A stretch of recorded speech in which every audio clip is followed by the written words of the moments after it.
The time is now 5:52 on this Tuesday morning, and here is what you need to know before you go. Some authorities are investigating after a deadly boat crash on Lake Superior that happened over the weekend. So far, they've recovered a body, but not the boat.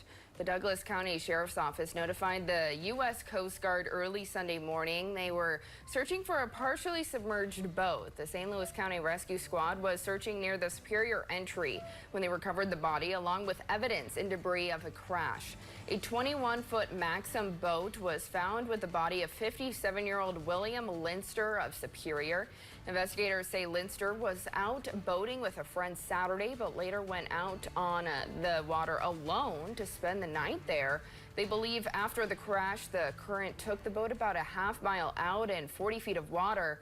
While the incident is under investigation, they believe it was likely an accident, and a dive team is planning to recover the boat later this week. A Duluth man is back in custody after fleeing from the hospital and resisting arrest. According to Duluth police, 37-year-old Daniel Thorson fled from the hospital Friday after he was taken into custody. Yesterday, police executed a search warrant at the Gray Salon Apartments in downtown Duluth. Thorson, who locked himself inside a bedroom, was finally arrested after the tactical team breached the door. He is now back in the hospital facing additional charges, including felony domestic assault. This comes days after the police say he assaulted and headbutted a woman while they were struggling for a knife Friday at a home in East Hillside. Two people from the North Shore are behind bars after a drug bust in Hinckley. This is what K9 Flint, you see there, with the Pine County Sheriff's Office, helped sniff out during a traffic stop just after midnight on Sunday. That's 90 grams of meth and 2 guns. The 2 Harbors man and a Grand Marais woman were arrested. They're expected to be charged. Douglas County residents are invited to review new flood maps. The updated maps were produced in coordination with local, state, and FEMA officials.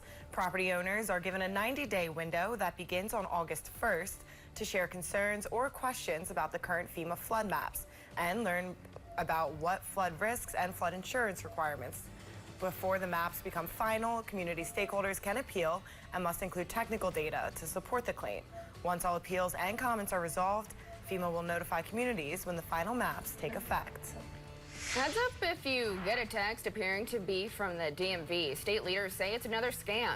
Here's a look at what the scam text looks like. The text says it's from the Minnesota Department of Vehicle Administration and that there's an outstanding traffic ticket that needs to be paid. Well, state officials say that agency doesn't even exist and to not respond to that text.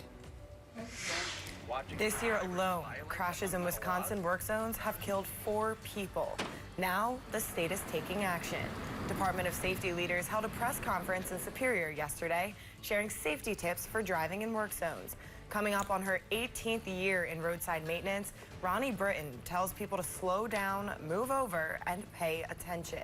Especially important tips after she herself was injured in a work zone crash on Highway 53. Wisconsin is the 2nd state in the nation to launch a free online program that helps teach young drivers more about work zones and what to expect. People who take part in that program are eligible for a $500 scholarship.